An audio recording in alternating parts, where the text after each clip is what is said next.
Hello दोस्तों, नमस्कार। आपका स्वागत है आपके अपने YouTube channel target entrance exam यानी TEET पर। दोस्तों हम लोग यहाँ पर यूपी बीएड 2023 प्रवेश परीक्षा के लिए आपके मॉडल पेपर हमने स्टार्ट कर दिए। सभी मॉडल पेपर आप लोग डेली लाइव क्लासेस को ज्वाइन करते रहिएगा। हम आपके साथ हैं आपके पूरे बीएड के 2 साल के सफर में, यानी किस तरीके से आपकी प्रवेश प्रक्रिया होती है, किस प्रकार से काउंसलिंग प्रक्रिया होगी, फिर आपका स्कॉलरशिप प्रक्रिया होगी, फिर परीक्षा फॉर्म, सब कुछ यहाँ पर आपको पूरा स्टेप बाय स्टेप बताया जाता है। तो आप लोग हमसे आज जुड़िए, जैसे कि पिछले हम 2-3 वर्षों में कराते आ रहे हैं पूरा बीएड। इस बार भी हम लोग पूरा बीएड जो है कवर करेंगे। ये अपनी क्लासेस की टाइमिंग आप लोग इसको देख लीजिएगा। बाकी डेली आपको नोटिफिकेशन भी मिल जाता है आपके व्हाट्सएप पर और टेलीग्राम ग्रुप पर, जहाँ पर हम डेली क्लासेस आपको अपडेट देते रहते हैं। कुछ भी अगर टाइम में थोड़ा सा ऊपर नीचे होता है, वरना ये 4 क्लासेस आपकी जो है पर डे चल रही हैं। डेली यहाँ पर शाम को 6:30 बजे रीजनिंग क्लास चलती है, लेकिन आज आपकी सामान्य ज्ञान की क्लास चल रही है। तो थोड़ा सा अभी 1 से 2 दिन में कुछ हमारा एग्जाम है, इसलिए थोड़ा सा आपको जो है सिर्फ क्लासेस आपकी शाम को ही चलेंगी। तो इसलिए आपको सिर्फ शाम को ही क्लासेस लेना, लाइव नहीं हो पाएगा 1-2 दिन। कल हो सकता हो जाएगा लाइव, कल 4 तारीख है, 5 को नहीं हो पाएगा। तो इसको आप थोड़ा एडजस्ट करना। बाकी जो भी टाइमिंग होगी आपको आपके व्हाट्सअप नंबर पर और आपके जो है टेलीग्राम ग्रुप पर मिल जाएगी। ठीक है, व्हाट्सअप पर अगर आप नहीं जुड़े हैं तो व्हाट्सअप जुड़ने के लिए आप लोग 7409351793 इस पर आप मैसेज कर सकते हैं। इसके बाद आपको जो है नोटिफिकेशन मिलना स्टार्ट हो जाएंगे, जो भी न्यू अपडेट्स होती हैं बीएड के रिगार्डिंग या फिर जो भी बीएड की क्लासेस होती हैं। तो हम लोग यहाँ पर सामान्य ज्ञान का प्रैक्टिस सेट करेंगे। इसमें आपको बताना 25 क्वेश्चन आप लोग इसके ऑलरेडी कर चुके हैं, 25 हम लोग आज करेंगे। पूरे 50 क्वेश्चन आते हैं सामान्य ज्ञान के पहले पेपर में, 50 क्वेश्चन आते हैं आपके हिंदी के। ठीक है, चलिए अब यहाँ पर स्टार्ट करते हैं। क्वेश्चन नंबर आपका 25, इसका सभी लोग आंसर देंगे और सभी लोग लाइक और शेयर भी आप लोग कर दीजिएगा। क्वेश्चन नंबर आपका 25 है। आज रिकॉर्डेड क्लास है, वैसे आपकी सारी क्लासेस लाइव रहती हैं। क्वेश्चन नंबर आपका 25, निम्नलिखित में से कौन सिख गुरु हरिकृष्ण के उत्तराधिकारी थे। यहाँ पर आपको बताना है जो सिख गुरु हैं हरिकृष्ण जी, इनके उत्तराधिकारी कौन थे। गुरु अंगद देव, तेग बहादुर, हरगोविंद या फिर आपका गुरु अमरदास। क्वेश्चन नंबर आपका 25। ठीक है, तो इनके उत्तराधिकारी कौन थे। गुरु तेग बहादुर। इसमें आपका ऑप्शन जो है बी बिल्कुल सही हो जाएगा। 1675 में क्या हुआ था, औरंगजेब ने तेग बहादुर की दिल्ली के चांदनी चौक के पास इस्लाम धर्म स्वीकार न करने के उनकी हत्या करवा दी गई थी। ठीक है, तो ये किसके उत्तराधिकारी थे, गुरु हरकृष्ण जी के। क्वेश्चन नंबर आपका 26 है। लॉर्ड कॉर्नवालिस को के लिए जाना जाता है, यानी इनको किस लिए जाना जाता है। ऑप्शन ए बंगाल की स्थायी राजस्व व्यवस्था, या फिर जाति व्यवस्था पर प्रहार, संयुक्त राज्य की भू राजस्व व्यवस्था, या फिर मद्रास की रैयतवाड़ी व्यवस्था। लॉर्ड कॉर्नवालिस के बारे में जो है आपसे पूछा गया है। तो इन्हें किस लिए आना आता है, इन्हें जाना जाता है स्थायी राजस्व व्यवस्था के लिए, यानी कि ऑप्शन नंबर आपका कौन सा हो जाएगा, स्थायी राजस्व व्यवस्था। आपका ऑप्शन ए बिल्कुल यहाँ पर सही हो जाएगा। ठीक है, क्या ये व्यवस्था थी, ये व्यवस्था आपका भारत के 19% क्षेत्र पर लागू की गई थी, जिसमें क्या था 10 वर्षीय एक बॉन्ड यानी अनुबंध के आधार पर 1793 ईस्वी में बंगाल और बिहार में इस व्यवस्था को स्थायी स्वरूप जो है प्रदान किया गया था। इसलिए इसको जो है बंगाल की स्थायी राजस्व व्यवस्था कहा जाता है। इसके लिए जो है लॉर्ड कॉर्नवालिस जाने जाते हैं। क्वेश्चन नंबर आपका 27 है। 49वीं समानांतर रेखा किन देशों के मध्य की सीमा रेखा है। क्वेश्चन नंबर आपका 27। आप सभी लोग आंसर दीजिएगा और लाइक शेयर करते रहिएगा। तो 49वीं समांतर रेखा जो है आपका किस किस के मध्य स्थित है, तो आपका ये संयुक्त राज्य अमेरिका और कनाडा के बीच स्थित है। इसका ऑप्शन आपका ए बिल्कुल यहाँ पर सही हो जाएगा। ठीक, इसको आप याद कर लीजिएगा। क्वेश्चन नंबर यहाँ पर आपका 28 है। ला नीना प्रशांत महासागर पर किस प्रकार से प्रभाव डालती है। तो इसमें आपके भूगोल से क्वेश्चन आते हैं। ठीक है, और आपका हिस्ट्री, ज्योग्राफी और पॉलिटी, इकोनॉमी, ठीक है, और कुछ विविध जीके से और 2-4 क्वेश्चन करंट अफेयर से रहते हैं। इतना सब कुछ आपके सामान्य ज्ञान में पूछा जाता है। तो इसमें आपका ला नीना प्रशांत महासागर पर किस प्रकार से प्रभाव डालती है। महासागर का खारापन कम करती है, या जल का तापमान कम कर देती है, जल के तापमान को स्थिर कर देती है, या फिर महासागर का खारापन बढ़ा देती है। 28 का आपका जो करेक्ट ऑप्शन क्या हो जाएगा, इसको बताइएगा। क्या करती है, जल का तापमान जो है उसको कम कर देती है, यानी ऑप्शन आपका 28 का बी बिल्कुल आपका सही हो जाएगा। क्योंकि एक ठंडी धारा होती है, इसलिए क्या होता है, जल का तापमान वहाँ पर कम हो जाता है। क्वेश्चन नंबर आपका 29 है। पौधे के किस भाग में दालचीनी प्राप्त की जाती है। किसके बारे में बात की है, दालचीनी, और किसमें, पौधों में। ठीक है, तो इसमें आपको बताना पौधों के किस भाग में दालचीनी प्राप्त की जाती है। तना, छाल, या फिर जड़, या फिर फल।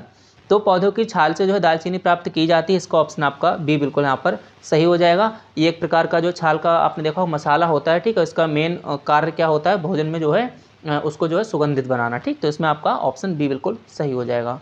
क्वेश्चन नंबर आपका 30 है। इंसुलिन एक प्रकार का क्या है, तो ये क्वेश्चन बहुत बार पूछा जा चुका, बहुत ही कॉमन सा क्वेश्चन है। आपको पता है इंसुलिन क्या होता है, हार्मोन होता है, प्रोटीन है, एंजाइम है, फिर आपका विटामिन। तो आपका इंसुलिन क्या होता है, एक हार्मोन होता है, इसलिए इसका ऑप्शन जो है आपका ए वाला बिल्कुल सही हो जाएगा। ठीक है, चलिए क्वेश्चन नंबर आपका नेक्स्ट 31। निम्नलिखित में कौन मानव हृदय तक अशुद्ध रक्त पहुंचाता है। क्या पूछा गया है, मानव हृदय तक अशुद्ध रक्त कौन पहुंचाता है? महाधमनी, फेफड़ों की नसें या फिर फेफड़ों की धमनियां या फिर महाश्रा। क्वेश्चन नंबर आपका 31। चलिए आप लोग इसका आंसर दीजिएगा। इसमें अशुद्ध रक्त की बात की, ध्यान रखिए अशुद्ध और शुद्ध दो चीज़ें अलग अलग हैं, ठीक है, दोनों के बारे में आप ध्यान रखिएगा। तो क्या होता है, फेफड़ों की धमनियां जो है मानव हृदय तक अशुद्ध रक्त पहुंचाती हैं। तो कौन सी फेफड़े की धमनियां, यानी कि ऑप्शन आपका 31 का सी बिल्कुल सही हो जाएगा। इसी प्रकार से आपके बीएड एंट्रेंस एग्जाम में क्वेश्चंस पूछे जाते हैं, तो आप लोग लगातार जो है क्वेश्चंस लगाते रहिएगा। और ज़्यादा प्रीवियस ईयर क्वेश्चंस को लगाने के लिए आप लोग प्रीवियस ईयर के पेपर ले लीजिएगा। लास्ट 12 साल का आपका लिंक जो नीचे डिस्क्रिप्शन बॉक्स में हमने दे दिया, वहाँ पर आपको 12 साल के पेपर प्लस 5 मॉडल पेपर और इन 17 पेपर का पूरा आपको डिटेल्ड सॉल्यूशन भी दिया गया है, जो कि आपके लिए बहुत ही हेल्पफुल होने वाला। आपको पता लगेगा किस लेवल के क्वेश्चंस पूछे आते हैं, और कई बार आप देखेंगे क्वेश्चंस रिपीट भी होते हैं। तो आप लोग इन पेपर्स को लीजिएगा और आज से ही लगाना स्टार्ट कर दीजिएगा। अगर आप इन सभी पेपर्स को लगा लेते हैं तो आप निश्चित रूप से बहुत अच्छे अंक ले आएंगे, ठीक है। क्वेश्चन नंबर आपका 32 है, ऊपर से देखने पर पानी का टैंक उथला क्यों दिखाई देता है? कभी देखना भरे हुए टैंक को ऊपर से, तो वो आपको थोड़ा सा उथला हुआ सा दिखाई देगा। ऐसा क्यों होता है? तो इसका करेक्ट ऑप्शन आपका क्या हो जाएगा 32 का, प्रकाश अपवर्तन के कारण क्या होता है, पानी का टैंक उछला हुआ दिखाई देता है। यानी कि आपका जो है अपवर्तन, ऑप्शन नंबर आपका बी बिल्कुल सही हो जाएगा। इसमें आपका अपवर्तन वाला जो है कॉन्सेप्ट लगता है, ठीक है। जैसे कि जल में छड़का, आप देखें कोई भी, अगर आप उसमें कोई जल है भरा हुआ, उसमें अगर आप कोई डंडा या कोई लकड़ी उसमें डाल दें तो आपका तिरछा दिखाई देता है, ठीक है। और भी ऐसी बहुत सी चीज़ें, जैसे सूर्यास्त के समय और सूर्योदय के समय सूर्य का लाल दिखाई देना, ठीक है, रात्रि के समय तारों का टिमटिमाना, ये सब जितने भी इसके रीजन है सब आपका अपवर्तन के कारण ही होते हैं। क्वेश्चन नंबर आपका 33 है, लाल तथा हरे रंग के मिश्रण से कौन सा रंग प्राप्त होता है? चलिए इसका आंसर दीजिए। जो भी आपके फ्रेंड्स हैं आप लोग प्लीज़ शेयर भी कर दें। लाल तथा हरे रंग के मिश्रण से कौन सा रंग प्राप्त होता है? सभी क्लासेस लाइव चलती हैं, ठीक है। जब बीच में कई बार ऐसा होता है कि क्लासेस के टाइम पर अवेलेबल नहीं हो पाते, तो आपकी क्लास ना छूटे, इसलिए हम क्लास को थोड़ा सा रिकॉर्ड कर देते हैं। तो इसमें आप बताएंगे 33 के यहाँ पर क्या आंसर आपका हो जाएगा। तो आपको पता होना चाहिए लाल और हरा पूछा है, ठीक है। तो लाल और हरा से कौन सा रंग बनता है आपका? पीला बनता है। ऑप्शन आपका बी बिल्कुल सही हो जाएगा। वहीं पर अगर आपसे हरा और नीला पूछ लें, यानी कि हरा और नीला पूछ लें, तो आपका नीला ही रहेगा, लेकिन उसे पीकॉक नीला कहेंगे, ठीक है। चलिए क्वेश्चन नंबर आपका नेक्स्ट है, JPEG का असंक्षिप्त रूप क्या है? ठीक, कई बार आपसे पूछ लेता है, आपसे फुल फॉर्म पूछ लेगा, ठीक है, फुल फॉर्म पूछ लेगा, जिसको हिंदी में क्या कहते हैं, असंक्षिप्त, यानी कि उसकी डिटेल्ड जो है उसकी फॉर्म क्या होगी, किसकी? JPEG। आप देखते होंगे कई बार ये फोटो का फॉर्मेट होता है, आप फोटो को डॉक्यूमेंट्स में भी सेंड करते हैं या फिर JPG की फॉर्म में सेंड करते हैं, PDF की फॉर्म में सेंड करते हैं, तो ये सभी फॉर्म होती हैं। यहाँ पर आपसे JPEG पूछा गया, इसकी फुल फॉर्म क्या हो जाएगी? तो इसकी आपकी फुल फॉर्म क्या हो जाएगी? जॉइंट फोटोग्राफिक एक्सपर्ट ग्रुप, यानी कि आपका जो है ऑप्शन कौन सा हो जाएगा? आपका ऑप्शन नंबर ए बिल्कुल आपका सही हो जाएगा, joint photographic experts group. Question number आपका 35 है। तो कई बार ऐसा होता है सामान्य ज्ञान में 1 या 2 क्वेश्चन आपसे जो है कंप्यूटर से भी कभी कभार पूछ लेते हैं, लेकिन बहुत बेसिक होते हैं। अगर आपने थोड़ा सा कभी भी कंप्यूटर पढ़ा होगा तो आप लोग उसके बारे में बता देंगे, तो इतना कुछ परेशान होने वाली उसके बारे में बात नहीं है। क्वेश्चन नंबर आपका 35 है, निम्न में से कौन एल्यूमिनियम का अयस्क है? आपसे पूछा गया कौन सा एक एल्यूमिनियम का अयस्क है, ग्लेना, क्रोएलाइट या फिर आपका सिनेवर या सेंधा नमक। तो आपने 10th क्लास में भी पढ़ा होगा, ठीक है, और आगे तो पढ़ा ही होगा। तो इसमें आपको बताना है एल्यूमिनियम का एक कौन सा अयस्क हो जाएगा। तो क्रायोलाइट जो है आपका एल्यूमिनियम का अयस्क होता है, इसका आपका सही ऑप्शन हो जाएगा बी। क्वेश्चन नंबर आपका नेक्स्ट है, यानी कि 36, किस राज्य सरकार ने रायती बंधु योजना प्रारंभ की? इसमें आप बताएंगे क्वेश्चन नंबर आपका 36। तो कई बार जो योजना बहुत फेमस हो जाती हैं, किसी भी राज्य या फिर किसी भी राज्य या फिर केंद्र सरकार की कोई योजना है जो कि बहुत ज़्यादा जो है एक प्रचलित हो गई, तो कभी कभार उस योजना के बारे में आपसे पूछ सकता है, जो इंपॉर्टेंट योजनाएं होती हैं, ठीक है। तो इसमें और अभी जो CCC का एक पेपर होता है कंप्यूटर वाला, उसमें भी योजना को पूछी जाती हैं। और अभी आपका जो है पैट का एग्जाम हुआ था, जो भी एग्जाम्स है उनमें योजनाएं काफ़ी पूछी जा रही हैं, केंद्र सरकार की भी और राज्य सरकार की भी। तो जो बड़ी बड़ी योजनाएं होती हैं उनको आप याद रखें। तो इसमें पूछा गया सरकार ने रायती बंद योजना प्रारंभ किस राज्य ने की थी? सिंपल से आपसे क्वेश्चन पूछा गया है। तो इसका करेक्ट आंसर क्या हो जाएगा भाई, आपको यहाँ पर देना है, ठीक है। तो इसका करेक्ट आंसर हो जाएगा आपका तेलंगाना, यानी ऑप्शन ए बिल्कुल सही हो जाएगा। क्वेश्चन नंबर आपका 37 है, शब्द गैम्बिट निम्नलिखित में से किस खेल से संबंधित है? अगर आप खेलते होंगे, आज खेलों के बारे में जानकारी रखते हैं, तो यहाँ पर आपसे पूछा गया गैम्बिट किस खेल से संबंधित। देखिए यहाँ पर क्वेश्चंस कराने का एक ही मोटिव है कि आपको पता लग सके क्वेश्चन किस लेवल के और किस किस टॉपिक को टच कर सकते हैं, ताकि आप उन टॉपिक्स को अच्छे से कवर कर लें और अच्छे से अपनी तैयारी कर सकें। तो ये जो है आपका गैम्बिट शब्द आपका शतरंज के खेल में जो है यूज किया जाता है, तो इसलिए आप इसका ऑप्शन जो है बी बिल्कुल यहाँ पर सही हो जाएगा, ठीक। चलिए क्वेश्चन नंबर आपका नेक्स्ट है, माधुरी दीक्षित किस भारतीय नृत्य कला से संबंधित है?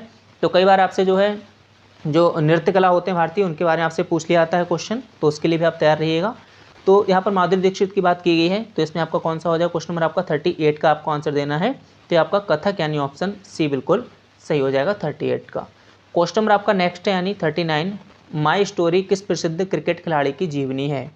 ठीक है, चलिए इसमें क्या पूछा गया, माई स्टोरी किस प्रसिद्ध क्रिकेट खिलाड़ी की जीवनी है। इसमें आपको बताना है 39 का ऑप्शन क्या हो जाएगा, तो ये जो है माइकल क्लार्क यानी ऑप्शन डी बिल्कुल सही हो जाएगा, जो शायद ऑस्ट्रेलिया के खिलाड़ी हैं, उनकी जो है माई स्टोरी जो है एक कह सकते हैं जीवनी है। ठीक, क्वेश्चन नंबर आपका 39 का ऑप्शन हो जाता है डी। क्वेश्चन नंबर आपका 40 यानी क्वेश्चन नंबर 40, 50 क्वेश्चन टोटल आते हैं आपके बीएड के एग्जाम में। क्वेश्चन नंबर आपका 40 है, मोहनजोदड़ो शब्द का क्या अर्थ है। ये आपका जो है प्राचीन इतिहास से पूछा गया क्वेश्चन है। मोहनजोदड़ो शब्द का क्या अर्थ होता है, पसंदीदा शहर, मृतकों का टीला, रहने की जगह या फिर एक बाजार क्षेत्र। तो क्वेश्चन नंबर आपका 40 का कौन सा आंसर हो जाएगा, इसको आपको बताना है। चलिए, तो मोहनजोदड़ो क्या होता है, माउंड ऑफ द डेड यानी कि मृतकों का टीला। तो इसमें आपका ऑप्शन जो है 40 का बी बिल्कुल सही हो जाएगा। क्वेश्चन नंबर आपका जो है नेक्स्ट मोहनजोदड़ो क्या है, आपका मोहनजोदड़ो जो है एक नगर है जो कि हड़प्पाकालीन नगर था। ठीक, चलिए क्वेश्चन नंबर आपका नेक्स्ट है 41, उसके ऊपर जो है मोहनजोदड़ो के ऊपर कई सारे क्वेश्चंस बनते हैं, उनको आप डेली जब प्रैक्टिस सेट्स करेंगे हमारे साथ और अपने आप भी आप कर सकते हैं प्रीवियस क्वेश्चंस लगाकर, तो उनमें आपको इस प्रकार के क्वेश्चन जो है अच्छे खासे देखने को मिल जाते हैं। दिल्ली में कुतुब मीनार दुनिया की सबसे ऊंची ईंट की बनी मीनार है, इनमें से कौन से राजा ने इसके निर्माण में योगदान नहीं दिया। ध्यान रखना, नहीं दिया पूछा गया। ठीक है, कई बार हम जल्दबाजी में इस क्वेश्चन को नहीं पढ़ते हैं, जो ये नहीं लिखा गया इसको नहीं पढ़ते हैं, फिर जो है आपके आंसर्स गलत हो जाते हैं। तो आप लोग ऐसा ना करें, क्वेश्चन को बहुत ध्यान से पढ़ें, उसके बाद ही आप लोग आंसर दें। तो यहाँ पर किसने योगदान नहीं दिया था। ठीक है, आपके पास 4 ऑप्शन हैं, इसमें से बताइएगा। तो जो अलाउद्दीन खिलजी हैं उन्होंने जो है इसमें जो है योगदान नहीं दिया था, बाकी तीनों ने ही जो है इसके बनने में योगदान दिया था। तो इसमें कौन सा हो जाएगा, आपका ऑप्शन नंबर जो है सी बिल्कुल सही हो जाएगा। ठीक, चलिए क्वेश्चन नंबर आपका नेक्स्ट है 42, इनमें से कौन लघु हिमालय या हिमाचल की महत्वपूर्ण पहाड़ी रिजॉर्ट्स में से एक नहीं है। इसमें आपसे बेसिकली ये पूछा गया है कि जो भी आपकी ये पहाड़ी हैं, इसमें आपका पूछा है कि कौन लघु हिमालय, ठीक है, या हिमाचल की महत्वपूर्ण पहाड़ी रिजॉर्ट्स में से एक नहीं है। वाड़ासुर, शैल, रानीखेत या फिर आपका नैनीताल। क्वेश्चन नंबर आपका 42, तो इसका ऑप्शन क्या हो जाएगा, वाड़ासुर। क्वेश्चन नंबर आपका नेक्स्ट है 43, संविधान द्वारा विचार की गई लोकसभा की अधिकतम ताकत क्या है। संविधान द्वारा विचार की गई लोकसभा की अधिकतम ताकत क्या है, 550, 250, 552 या फिर 600। क्वेश्चन नंबर आपका 43, तो अधिकतम ताकत से मतलब है कि मैक्सिमम मेंबर्स की संख्या, यानी अधिकतम कितने सदस्य संख्या जो है इसकी निर्धारित की गई है। तो इसकी जो संख्या है वह आपका 552, यानी आपका ऑप्शन सी जो है सही हो जाता है। इसमें 530 सदस्य आपके जो है राज्यों से आते हैं, 20 आपके केंद्र शासित प्रदेश होते हैं वहाँ से आते हैं, और 2 सदस्य आपके एंग्लो इंडियन होते हैं। तो इस प्रकार से आपके टोटल जो है 552 हो जाएंगे। ठीक है, चलिए क्वेश्चन नंबर आपका नेक्स्ट यहाँ पर 44 है, सही मिलान करिएगा। इसमें आपसे पूछा है क्वेश्चन नंबर 45 में। ठीक है, इसमें आपको बताना है कि इधर आपका खोज दी कि इन्होंने किसकी खोज की है, माइक्रोवेव ओवन की खोज किसने की, ट्रांसफार्मर की किसने की, बैटरी की, और बर्नियर कैलिपर्स की खोज किसने की। आपको बस सही मिलान जो है करना है। क्वेश्चन नंबर आपका 44, इसका आप लोग आंसर दें, कौन सा इसका ऑप्शन सही हो जाएगा। ठीक है, इधर लिखा है इनका खोज और इधर लिखे इनके जो है नाम। तो इसमें आपका कौन सा ऑप्शन सही हो जाएगा, माइक्रोवेव ओवन की जो खोज है पर्सी स्पेंसर ने की है। ठीक है, तो यहाँ पर कौन सा आपका ऑप्शन सही हो जाएगा, ए वाला बिल्कुल आपका सही हो जाएगा। क्वेश्चन नंबर आपका नेक्स्ट है 45, अभिज्ञान शाकुंतलम किताब के लेखक कौन है। इसके आपसे लेखक पूछा गया, तुलसीदास, सूरदास जी, कालिदास जी या फिर रैदास जी। क्वेश्चन नंबर आपका 45, सभी लोग कमेंट बॉक्स में आंसर दीजिएगा, हम उसको बाद में चेक जरूर करेंगे। तो 45 का ऑप्शन सी हो जाएगा कालिदास। क्वेश्चन नंबर आपका 46 है, उत्तर प्रदेश का त्रिवेणी संगम निम्नलिखित नदियों में से किसके संगम का स्थान है।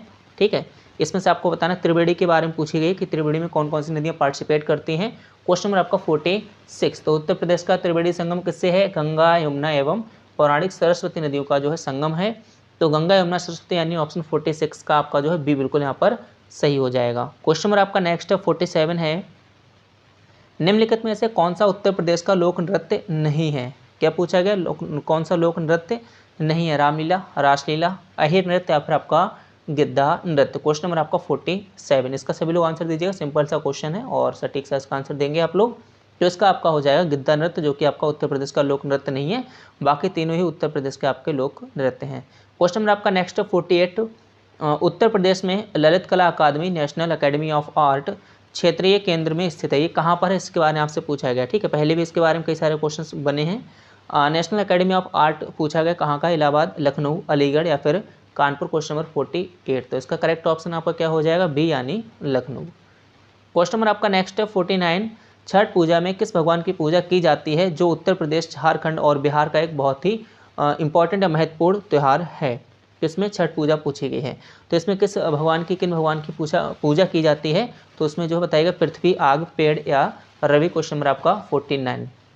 तो इसमें जो सूर्य भगवान की पूजा की जाती है जिनको रवि कहा जाता है, तो यहाँ पर आपका ऑप्शन सी बिल्कुल सही हो जाएगा। क्वेश्चन नंबर हमारा 50 जो कि आज का अंतिम क्वेश्चन है, प्रयागराज में इनमें से कौन सा मेला नहीं लगाया जाता है? कुंभ मेला, माघ मेला, बैसाख मेला या फिर अर्ध कुंभ मेला। नहीं, यहाँ पर भाई आपको विशेष फोकस करना है। कई बार इससे रिलेटेड आपके कई सारे क्वेश्चन गलत हो जाते हैं। तो इसमें जो बैसाख मेला कुंभ में नहीं लगता, बाकी कुंभ मेला, माघ मेला और अर्ध कुंभ मेला ये आपके जो है कुंभ में लगते हैं, सॉरी प्रयागराज में लगते हैं। ठीक है, तो यहाँ पर आपका ऑप्शन सी बिल्कुल सही हो जाएगा, जो कि नहीं लगता है प्रयागराज में ये वाला मेला।